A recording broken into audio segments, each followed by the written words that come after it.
everybody, and welcome to the Maurice Brown Show, our 3 p.m. edition. We have a very funny comedian on the show today, also a sketch improv comic as well, all the way from Tulsa, Oklahoma. She is the director of the Crayons Improv family-friendly short-form improv group from Tulsa, Oklahoma, as I said, performing since 2007. Crayons has had the privilege of performing around the United States at various festivals and private events, and the highlights include Out of Bounds Improvaganza, Improv Festival, Oklahoma, the Blue Whale Comedy Festival, and performs an apprentice team in the Chicago Improv Festival. With no further ado, ladies and gentlemen, please welcome the very funny and the very talented Nicole Miller. Hello, Nicole. How are you? Thank you so much for having me, Maurice. It's just nice to see another human and like talk to them.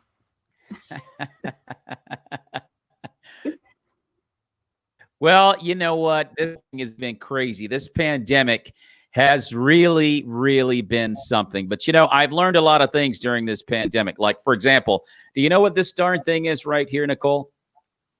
It looks like a flip phone. Is it a flip phone?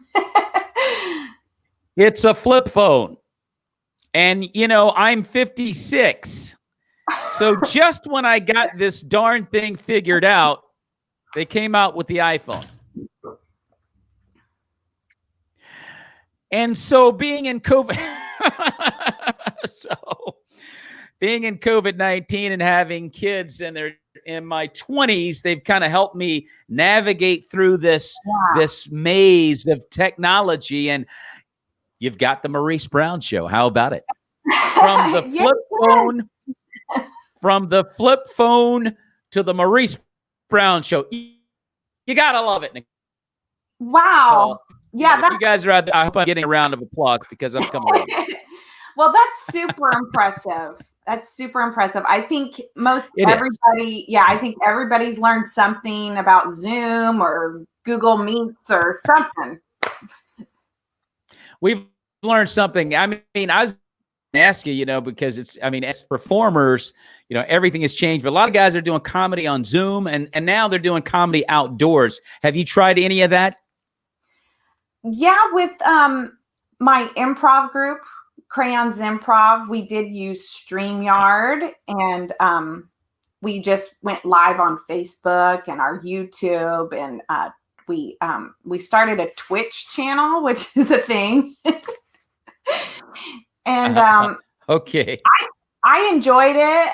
It's with the way we did it, though, we didn't get to hear the audience as we performed. So we just had to have faith. Someone was laughing out there.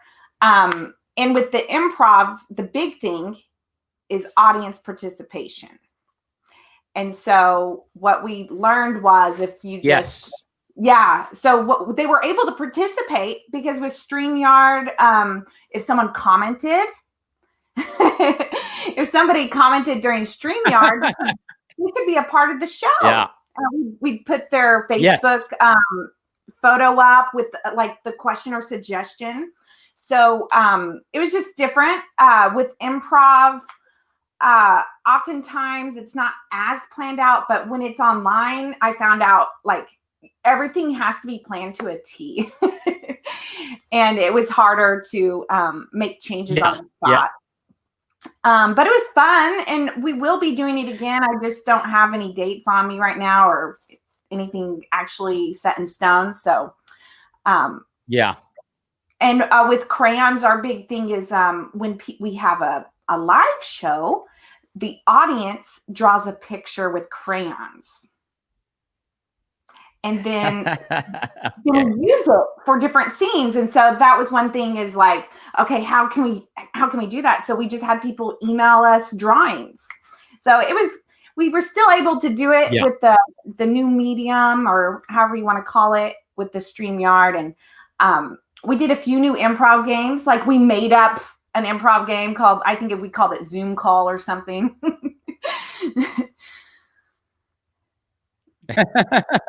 Right.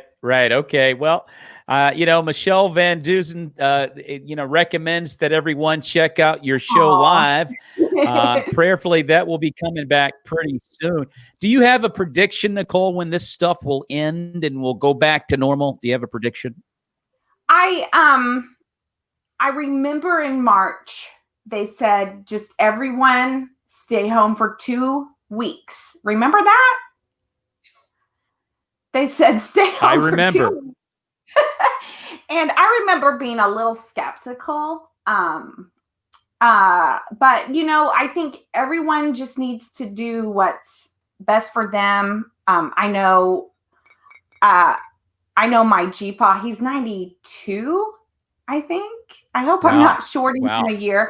So he's obviously, been cloistered in his apartment, and my parents are, checking in on him daily. And I think everyone just needs to decide what's going to be best for them, because at the beginning, I was told 2 weeks, and I was okay with 2 weeks, like vacation, okay, I can do. I was okay with that. Yeah. I was okay with that. As long as I remember. Remember, we were going to get a check. So, but the whole expecting him to stay home for 6 months. Hey, Nicole, Michelle Van Dusen wants to know if you've read all those books behind you and which one's your favorite. I'm trying a new background. I knew it was going to come to bite me. A lot of these are from college. So yeah. Let's see if I can find one. Oh, here's a good one, Michelle. Theater Games for the Lone Actor by Viola Spolin. She's kind of like the mother of improv, Viola. And this way you can do it socially distanced, because you'll be all alone. I love it. Wow. Awesome stuff. I love it. I'll tell you. But Nicole, I mean, it's interesting what you say. Oh, they did say 2 weeks in the beginning. I'm going to be honest with you. I'm number one, and we have the election coming up in 16 days. Number one, I'm glad that Donald Trump is okay. We had that scare. Yeah. He was in Walter Reed and all of that. I'm glad he's okay. And, the thing that I didn't understand, though, is when they flew him back to the White House on Air Force One, he jumps off, goes to the front of the White House, and he takes his mask off proudly and salutes. And I'm thinking to myself, put your mask, put your mask back on, dude. Put the mask on. Just we need it. We need a living, breathing president, dude. Put your mask on. It's a little confusing, Nicole. That's all. I'm just trying to understand. We've all got to listen to the protocol, and so we can get out of this. And hopefully it'll be, sometime in 2021, before the first quarter is over. Maybe we'll be back, right? Yeah. I remember, and I just keep telling myself we need to slow the spread, but nobody said, totally stop it. I think people want it just totally stopped, and I don't know if that's going to happen. Exactly. And that's well, I like it. You're being very realistic, Nicole. I mean, there's a lot of unknown stuff about this stuff right now. So we'll continue with our virtual platform. I'm going to go down to Miami in November, and I'm going to do stand-up comedy for the first time outside. And I can't wait. I'm ready. I've done the virtual stuff. I see all the faces and everything. That's okay. But I mean, I'm ready to get back to work. I'm ready to get back out there. So I'm pretty excited about that. Are they doing outdoor shows in Oklahoma? Yeah, I've done several before the pandemic. So what I did find, and I've done it with improv and I've done it with stand-up. And what I found is anytime you have comedy, you have to have like a captive audience? Yes, you do. You do. And so I've done it 2 ways outside. One with a captive audience and one with like a roaming audience. They're not the same people once you start a Yeah, scene. that's a setup for failure almost, the roaming audience. So I've learned it works better if they have like a comfortable place to sit and it's, closer to the stage. So we have I'm sorry, Robert. Robert G. Lee, hilarious. I love it, dude. I remember wearing lip gloss once, probably. I'm surprised he recognized me. I hadn't worn makeup in a month when I put this on today. But I did. I think one of my worst shows was outside. And I think once you do that, you think, well, that's the reason it was outside. But do you want to hear it? It's kind of a funny story. Oh, I'd love to hear it. Yes, please. In Tulsa, we have this awesome outdoor venue called the Guthrie Green. So you can Google it and kind of see a picture of what that looks like. So there's a stage and places people bring their own chair. They do outdoor movies. It's a pretty cool place.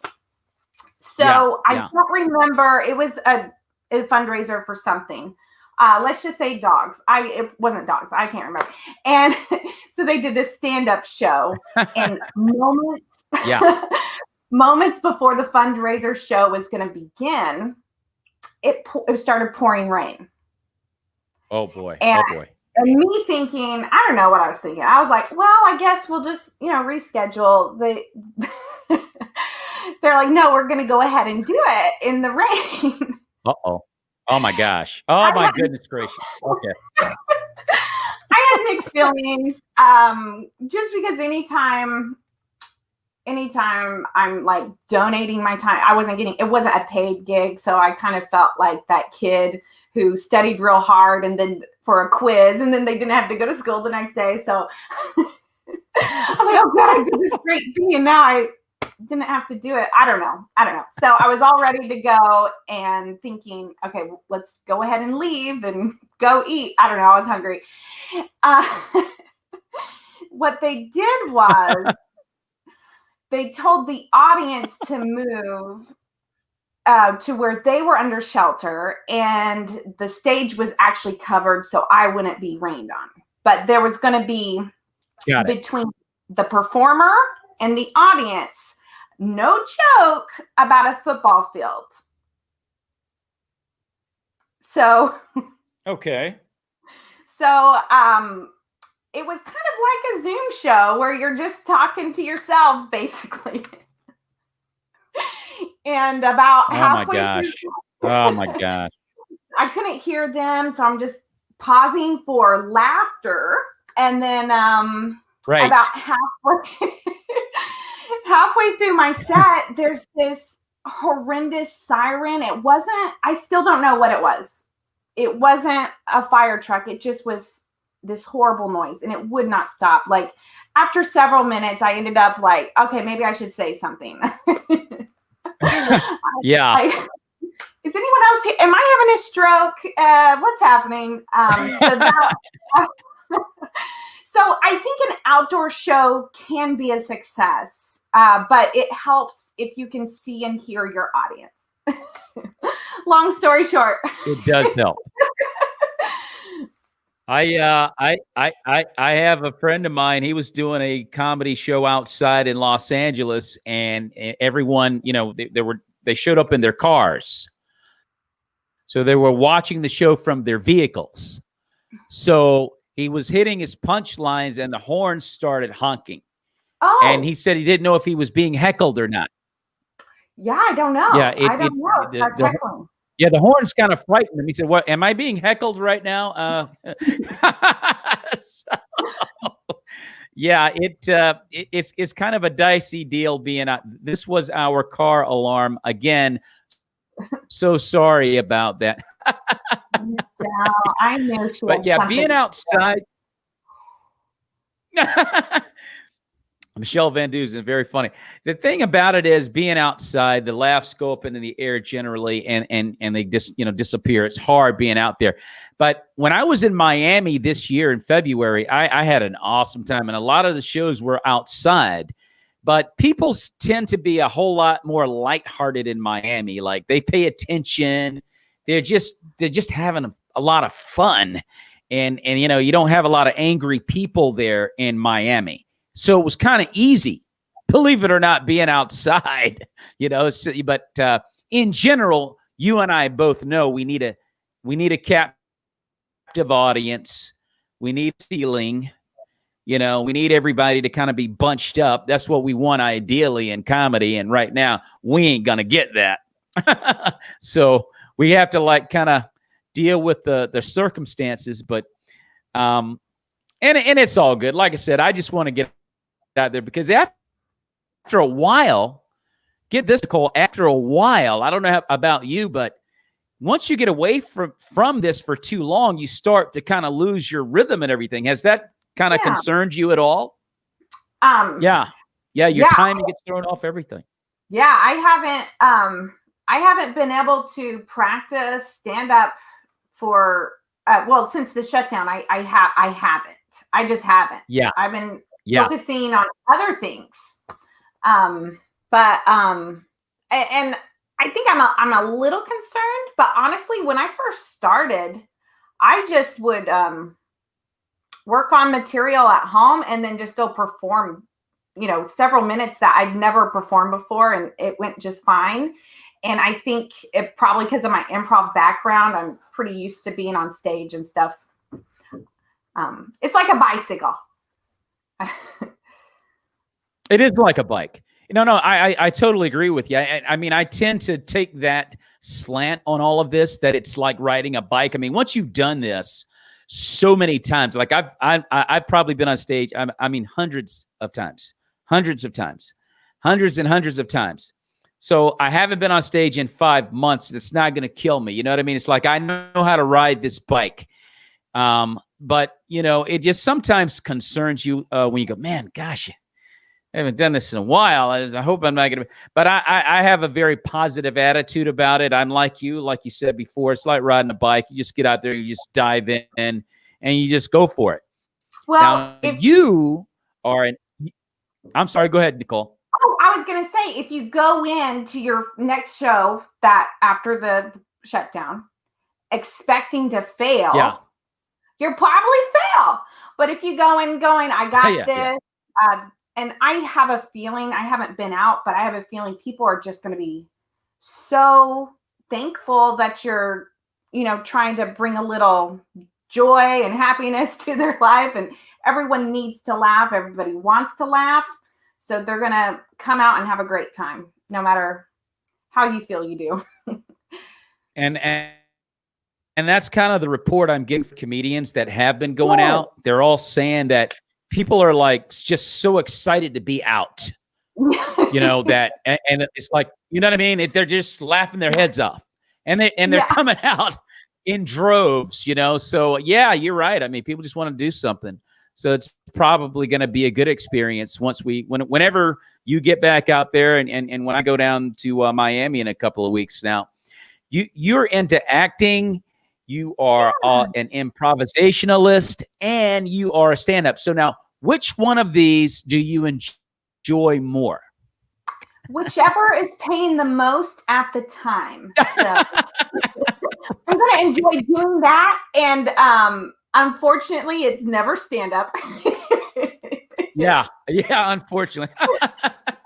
Right. Like, can't you just drive your car for free to come perform for free because it's fun? It's like, sure, but now I'm out gas and babysitting, and so stand up actually probably costs me more if I'm not getting paid. And so it's always a little stressful thinking I could be making money, or I definitely like all three.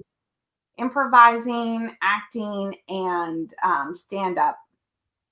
Stand up. Yeah. Yeah. It's kind of hard. Like when I'm doing it, when I'm doing the thing, I think that's my favorite thing, honestly. It's for an honest answer, but I do really, really, I think maybe slightly more love film than anything else.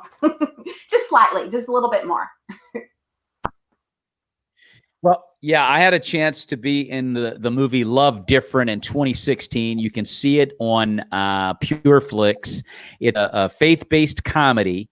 And that was the first film that I'd ever been in. And I'm in there with Tommy Ford from the TV show Martin back in the day. And I'm also there with Jen Gotson Chandler. I don't know if you've ever met Jen. She's been in a bunch of faith-based films, and she was in the Oscar-nominated film Frost Nixon in 2008.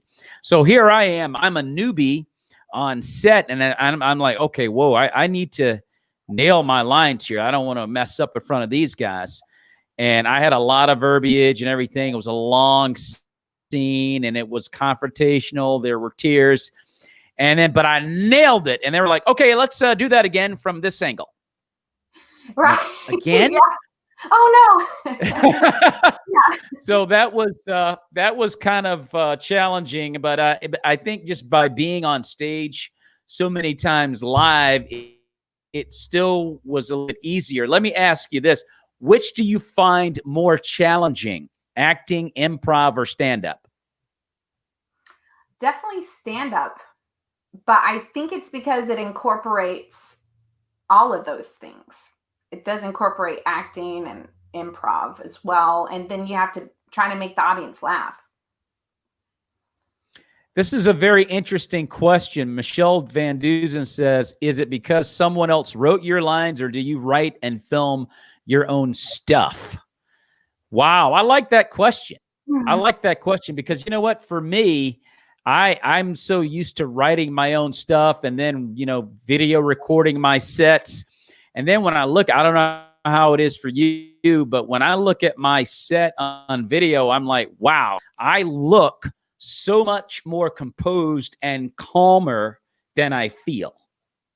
Yeah. You know what I mean? You got all this adrenaline going, everything. But when I guess maybe it comes from practice. I mean, you know what you're going to do. You know how you're going to swim in these waters, and you just do it. And you look at yourself, you go, man, I don't know how you feel, but I'm always amazed at how calm and composed I look on video.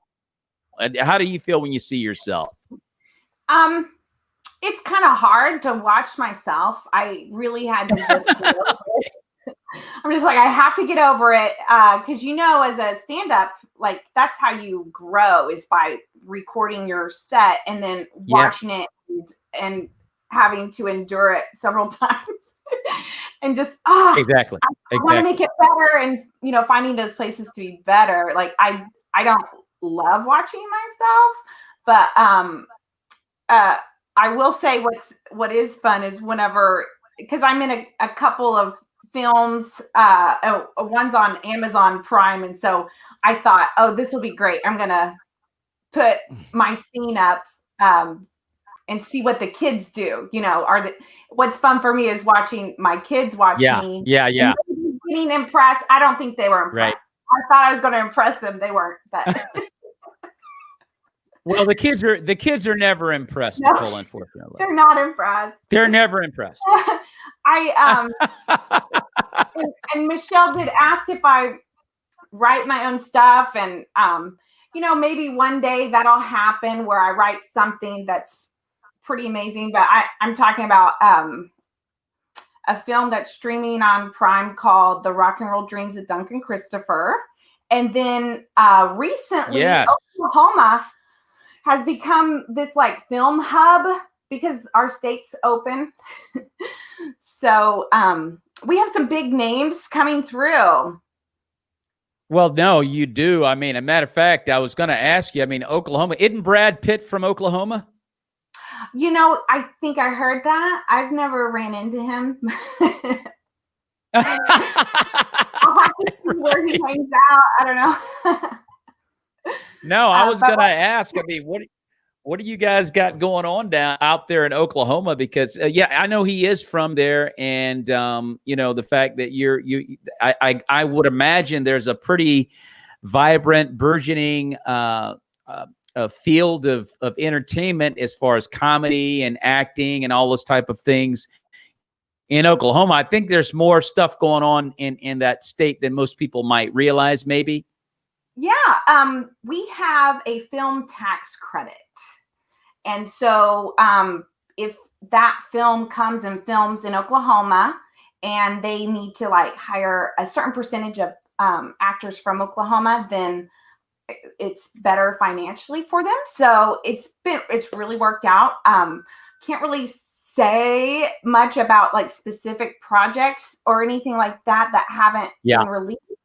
But I can tell you, I did hear Matt Damon was in town last year shooting a project, and and I know Martin Scorsese's checking us out. A lot of things had to be postponed because of the virus, but Martin Scorsese, as far as I know, shooting something with Leo DiCaprio. As far as I know, that's still going on eventually, not now. Right now, actually, do you know who's in town? What? Dennis Quaid is in town right now, and I haven't gotten work with him, but you're further validating that Oklahoma is a hot spot in entertainment. So Michelle Van Dusen says that Brad is from Shawnee, Oklahoma. Yes, I heard that. And Brian Regan is filming. He's doing a special now. I guess Brian Regan is. I don't know if that's in Oklahoma or not. Brian Regan is hilarious. I love Brian Regan. Brian Regan is an awesome stand-up comic. And the thing you got to love about Brian is, of course, he's a clean comic, but the guy can go anywhere and kill. He was asked the questions like, Brian, he said, do you change? Because you have some comics are like, I can't perform in front of this kind of crowd. These guys are too young, or these guys are too black, or these guys are too whatever. And I don't, and Brian Regan's, you're never going to make, if this is the way you judge whether or not you're going to perform, you're never going to make it. You're never going to be the best that you can be. And Brian Regan is like that. Like he can take his routine and kill anywhere, and that's just a great skill set. And being in Washington, D.C., you got so many cultures. Oh my gosh, it's such a different kind of area to do comedy. And they don't just laugh at anything in Washington, D.C. because it's a political town. So the joke has to make sense. Like they just sit there and they check off. Okay, check. That's funny. Oh, that's so funny. It's got to make sense, or they're not going to give up the laugh. But Brian Regan, thank you, Michelle, for bringing up Brian Regan. I love it. I'm sorry, I kind of went on a Brian Regan rant there, Nicole. That's okay. No, she's saying that it's not. She said, no, not Brian Regan, but the movie about the 40th president. Yeah, Dennis Quaid plays Ronald Reagan. Dennis Quaid is playing Ronald Reagan in this film, but I have yet to be cast. Fingers crossed. Wow, okay.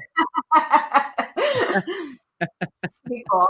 I was talking to Robin O'Brien, who was on previously. She's also an improvisationalist, and she was telling me that you could actually, bomb in an improv troupe. Have you ever had that happen? I guess technically speaking, Robin's correct. But in improv, we do have this, it's kind of this thing. It might be spoken, it might be unspoken, but we always have each other's backs, and we always try to make each other look good. Right. And with improv, if it's not going well, that's the end of the scene and you move on. And so if you're out there, you just have to count on your castmates to realize like she's got nothing and we need to switch to something else. Cut to the future, cut to the past, or just cut the scene entirely. Hey, listen. Yeah. What about heckling? Do people ever heckle at those shows? The improv shows are interesting because you actually do want the audience involved, and a lot of times you'll just before a scene with short. I'm talking short form, so there's lots of short scenes. With short form, you'll say you'll ask the audience a question, so they get into the habit of like, oh, I need to talk. I need to interact, and so it's a little bit harder than like a stand-up show where there's not as much of that interaction to teach people not to say anything. I have found that you get heckled less when the audience isn't wasted. Usually alcohol is involved. So hey, listen. Yeah. No, I like that. That's funny. That's and very true. Yeah. If they're wasted, maybe. But and sometimes, with improv, you just have to yes and use it. Or I think the worst thing that ever happened in an improv show, and it really wasn't bad, but a child wandered on stage and just wanted to, I don't know, join in the scene randomly without being asked up. And yeah. You know what, Nicole? It's interesting you said that, because I'll go to I'll do my brand of clean comedy anywhere. I'll go to a bar, I'll go to any scene, and usually where they're drinking, that's where you have people that tend to heckle. But usually it's because it's not mean spirited. They're just excited and they think they're helping. And, if you give them their 5 seconds of fame, hey, you know what, you're right. And, oh, there's more. Hold on. You're going to love what happens at the end, right? And, they'll sit down. But, I mean, it can happen in a church, though. I was doing a church in Baltimore. And this woman, I was making a joke about the Cartoon Network. I said, why is the Cartoon Network on 24 hours a day? Is there any reason for that? I mean, honestly, is there some 5-year-old kid walking around with candy cigarettes and a cup of hot cocoa, worrying about a test on shapes in the morning? Is that happening? And this lady, she got mad. She stood up. She said, hey, what's wrong with the Cartoon Network? I said, oh, ma'am. Oh, wow. There's nothing wrong with the Cartoon Network. I went to the back of the room, and I went to the back of the room and I kind of just played with her, a high five her and everything, and moved on.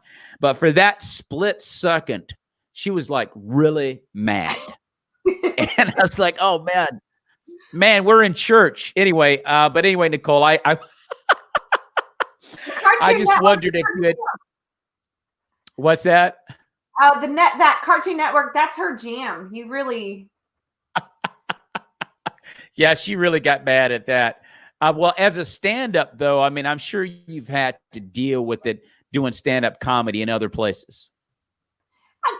A little bit. I think by now, more people are aware of the rules. Like, you can actually get kicked out of places if you're too unruly, You can. So you can. You absolutely can. I think people are figuring it out. I did have a drunk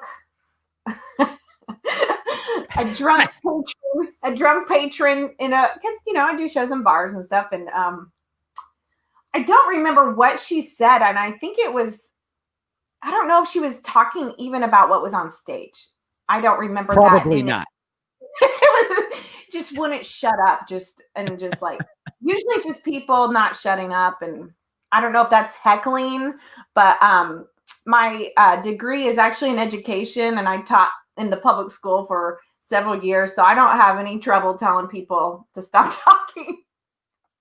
It comes maybe too. Oh, naturally. Yeah. Yeah. I learned how to deal with heckling as a substitute for middle school kids back in the 90s. I learned really well.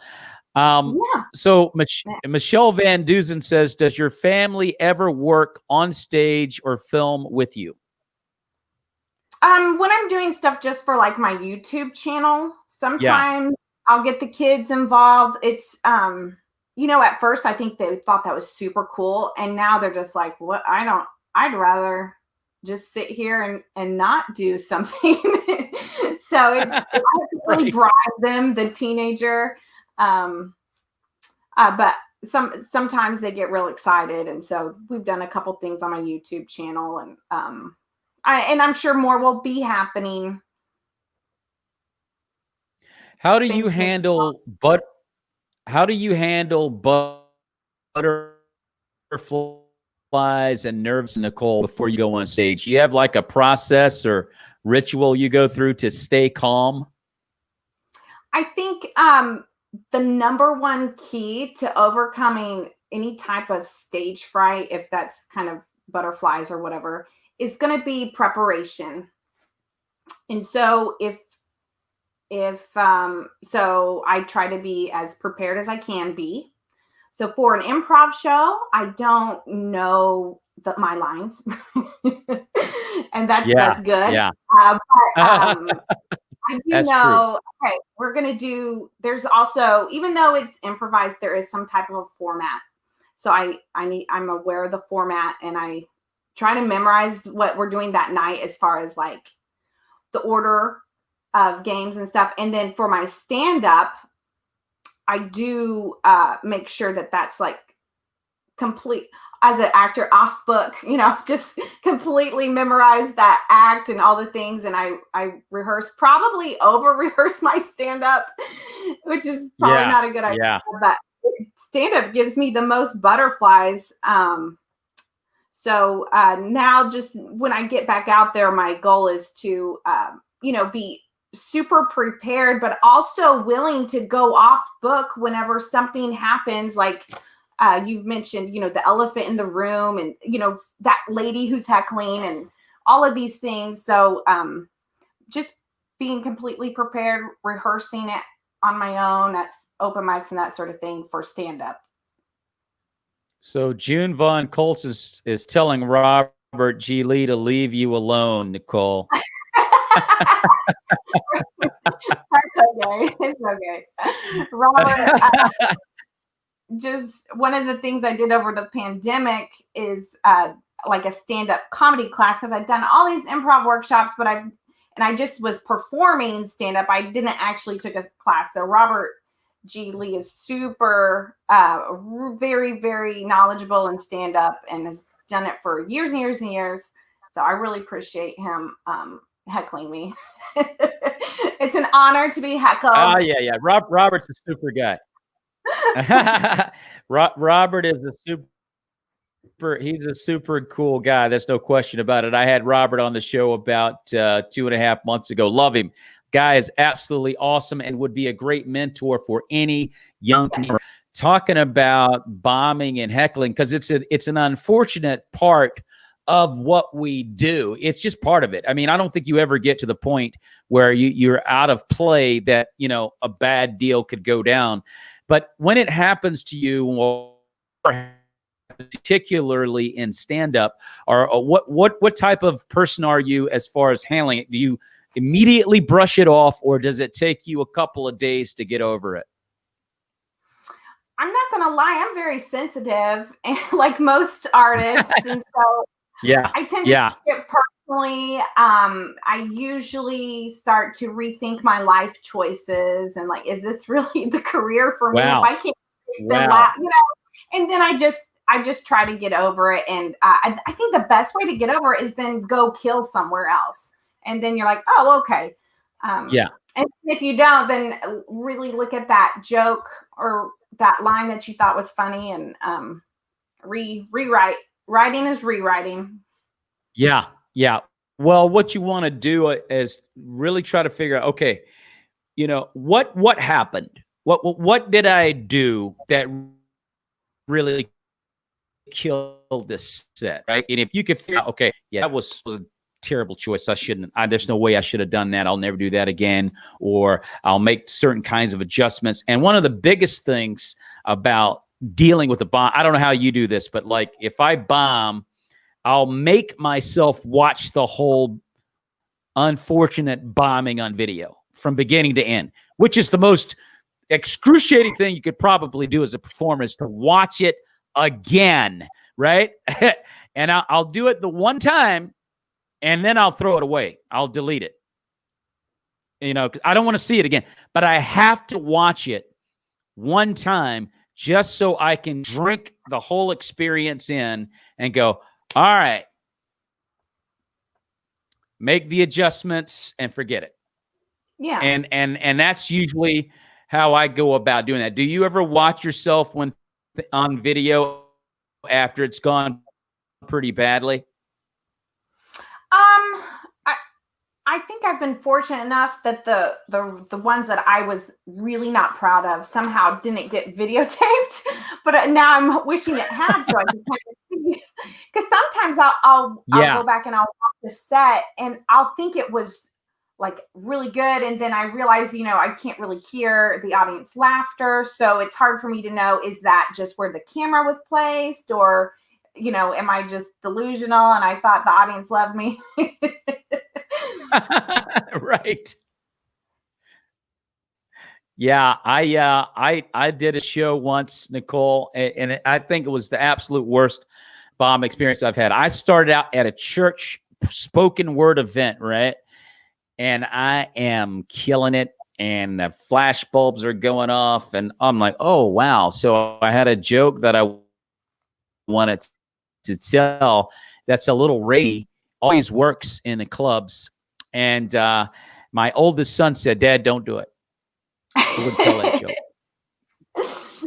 And before the show, we were talking, I was bouncing jokes off of my family, and my oldest son was like, I wouldn't tell that one, Dad. I wouldn't tell. I said, okay. So as comics, Nicole, we love to push boundaries. We cannot help ourselves. I'm one of those kind of comics. I just love to take chances. I don't know why. I just do it, right? And I thought, wow, I'm killing. If they don't like it, they'll forgive me. They love me. And I pulled the trigger. And I went from here all the way to the bottom. Oh, no. Well, what's the name of that song? Yeah. I don't know. What's the name of that song from the bottom? And I don't know what the name of the song is, but the song didn't work for me. I stayed at the bottom. So, oh, no. It was really, really bad. And I looked at the video and I went, okay, note to self, never tell that joke in this demographic ever again. And I don't, because it's just certain things about church crowds where they can't handle certain material. It's really not that bad, but it's just, we're in church. You know, It's not a filthy joke. It's just, we're in church. Should I laugh at that? But if you told the joke down the street, you know, they'd lose it. And invariably that joke always that didn't work there works everywhere. You know, but I guess I kind of got what I deserved, because I was just, you know, just kind of just feel myself, I guess, and I had to pay the price for it. Victoria Day says, as painful as it is, there is so much learning when you do watch a joke that didn't work. It is. There's a lot to learn from watching yourself tell a joke that doesn't work, because if you fix it, you know, it won't happen again. The chances of it happening again are very minimal if you figure it out, you know. You were talking about the film, The Rock and Roll Dreams of Duncan Christopher. Can you tell us a little bit about that? Yeah, it's a small film. People probably don't know what that is. They're not impressed. It was an independent film in Oklahoma. A lot of the things took place in Tulsa, and that's my hometown. So just kind of on a whim, I went to audition. I can't even remember if I had an agent at the time. I may have been between agents. I may have had my old agent. I don't remember. Anyway, I went in to audition for a specific role. And they said, you know what? We think you might be good for this other role. And so this is where improv helped, because most actors would have been like, well, I've already prepared for, I can't remember, the mom or whatever. And then they wanted me to just go ahead and sing any song in the audition. And so the way to go prepare, and at the time, and this was a lot, it's been a while since they filmed it, and at the time Jennifer Hudson was like blowing it up, and she had this song like You're Gonna Love Me or something like that, and so that was already stuck in my head. So I think I went to the bathroom and I tried to sing it a little bit. And the good news is the part I got wasn't supposed to be a good singer. In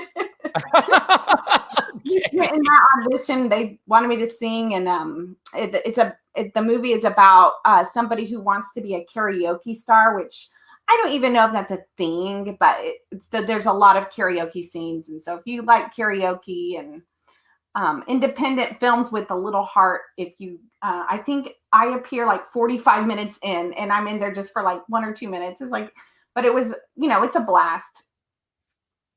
And what platform can fans see that film on? Last I checked, it's still on Amazon Prime. So if you have Amazon Prime, it's free to stream it. So you're doing the acting, improv, and stand-up. When it comes to stand-up comedy, how do you remember your material in stand-up, Nicole? Like I mentioned before, lots of preparation. So yeah, I take performing super seriously. So I will memorize each bit, of course, word for word. I'm pretty. I take a lot of time on that, and then after I have it memorized, and a lot of people do this, it's not anything new. I just give it like a keyword, and then I write down those keywords, and then when I'm at the show and I'm about to go up, I try to pay attention to what the comics are saying, but then I also I'm going over those keywords over and over and over. I try not to bring the keywords with me, but on stage. But if if it's a more casual thing and it's just sitting on a stool and I just have to peek, and all I have to do is read one little word to get me back on track, because heckler or somebody's got a crazy laugh, or there's a siren or something. Absolutely. I mean, matter of fact, I got I don't know, what's the longest you've ever gone on stage? What's your longest set? Yeah, stand up is my newest venture, and so when everything shut down, I felt like the ball was just rolling, in stand up, and so I had only been able to do like I think 20 minutes was my longest set. Like, so I wasn't. It wasn't my main thing. So I got a gig to do 45-minute set, and I had never gone. 30 was the longest I'd done, but I took the gig for 45 minutes. And what I did was I had my wife sit in the front, and so she had these cue cards that she was holding up for me from one subject idea to the next, right? So I wouldn't get lost, because I'd never gone 45 minutes, and so it turned out I never had to look at her. I the practice, it really does pay off. And I never looked at her one time. I never looked at a single cue card. I was so into the set, I don't even think I remembered to look. But that was the backup plan, is to just look at the cue cards. But now I just said that just to back up what you're saying about preparation. I mean, you got to write and write and write and write and write, and that protects you from nervousness, from butterflies, from, just feeling like I don't think I can do this, or not feeling all those different. If you know what you're doing, I got this thing down. I was telling Robin O'Brien earlier, I said, when I get to the venue to perform, I don't look at my notes again. I don't want to look at my notes again. I don't want to see it. If I don't know it by the time I get to the venue, I'm not ready. You're right. I'm not ready. So I don't do that, and I just go on and chit chat with other comics and just act like it's a normal night. And and then when they call me up there, 10 seconds before I grab the microphone, I'm going, "How am I going to remember this?" I'm thinking about mine, and invariably, every time I grab the microphone, I just spit it all out because I've been practicing so much. I mean, I never forget, but you gotta prepare. Prepare. There's one other thing I have done, and I think it really helped was, I have a smartphone, like I guess you do now too. Yeah, I've got one now, Nicole. Good. And it has like a voice recorder. And so I will record it just at home, what I'm planning to perform. And then especially if you're on the road trying to drive to your gig, even if it's a 30-minute drive or 2-hour drive, then I can listen to it over and over. That helps me, I think. Yeah.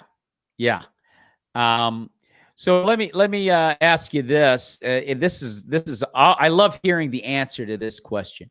What motivates you, Nicole, to go into a room full of total, absolute, complete strangers, some of which you would probably never hold a normal conversation with in your life if it were up to you in front of a McDonald's? What makes you want to go in there and make them laugh? I guess I hadn't ever thought of it that way, as they're complete strangers. Okay. Maybe I think of them as future friends. No, to be corny. But I just, it might be like an addiction or a drug or something. I just love making people laugh. It makes me, what up, Skeeta? Okay. Hey, Skeeta. Do you know Skeeta? It just makes me happy. I mean, I'd rather make them laugh than make them cry or angry, I guess. I don't know. It's almost kind of corny to say this, but I almost feel like it's a calling. Like, this is kind of that first moment I was on stage. I just felt like that's my home and this is where I belong. And so stand up is one way to be on stage. Improv is another. And my first love is theater. So that happens sometimes. So I always think of it as an amazing act for a comic to walk, particularly a stand-up comedian, because it's you versus the room. And to walk into a room full of strangers, and let's be honest, I love comment about, hey, maybe they can be my friends someday. I'd love to be their friends, and I love that. But I think honestly, there are people in that crowd I don't think I'd ever want to talk to, and I go, I don't think I'd ever talk to that guy. But when you walk in, it's like all that stuff is debunked. You want everybody to be your buddy. Everybody. That 10, 20, 45 minutes, however long it is on that stage, you want them to be your best friend. And I think that when you really look at comedy, it is the most unifying act in the arts, because you're bringing people together. There's nothing like a room full of people just laughing together. There's no closer bond that a human being can create than that, to me. That is the miracle of comedy. It just brings everybody together. And so I just wondered what motivated you to want to do that. And I guess my answer is the same too. It's like, at the end of the day, you want to be everybody's friend, you just want to have a good time, at the end of the day, that's what you want. But I'm telling you, it is it's really it's a huge challenge to be able to pull it off, because you don't know any of these people. They are strangers. And, to make them your buddy like that, I think is miraculous. I think that's a miracle. I think you got the title of your book, The Miracle of Comedy by Maurice Brown.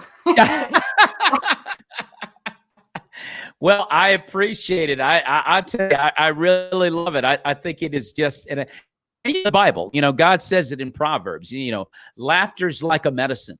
Yeah. It heals. It's like a balm in Gilead, as it were. It's like it just erases every evil, negative, unsettling. It's immediately gone with laughter. Yeah, it really does help. Let's too sweet. very, very excellent compliment there. And Nicole, I got to check out more of your stuff. I hopefully once this pandemic is over, I'll be able to see you perform. You know what I'm going to do in November? I'm going to start doing a talk show format. This show will continue, but I'm going to create another one where it's kind of like a Jimmy Fallon or Stephen Colbert late night feel, but it's going to be faith-based, So just for the faith-based, world, I mean, of course, anybody can come. It will be centered around the faith-based world. So, so I'm going to stay in contact with you. I would love to have you on as one of my guests down the road here again in that format, I would love that. Yeah, that'd be fun. Nicole, we have killed this hour. This has been a heck of a lot of fun. I've enjoyed this conversation tremendously. Oh, good. And before we wrap up, I'd like for you to maybe tell the fans how they can follow you on social media or contact you for booking. Oh, that'd be awesome to have a booking. I actually, one of the most direct ways is to just go to YouTube and type in Nicole Miller Comedy. And on my YouTube page, there's a link to where to find me everywhere. So depending on what you love, Insta or Twitter or whatever. So go find me there. That'd be easiest. Sounds good to me. Sounds awesome. Ladies and gentlemen, we have been talking with very funny and talented and amazing, all the way live from Tulsa, Oklahoma, Nicole Miller. Thanks, Nicole, for being on the show. God bless you, and may the peace of Christ be with you and your family. Thank you. We appreciate it. Amen. Amen. Good stuff.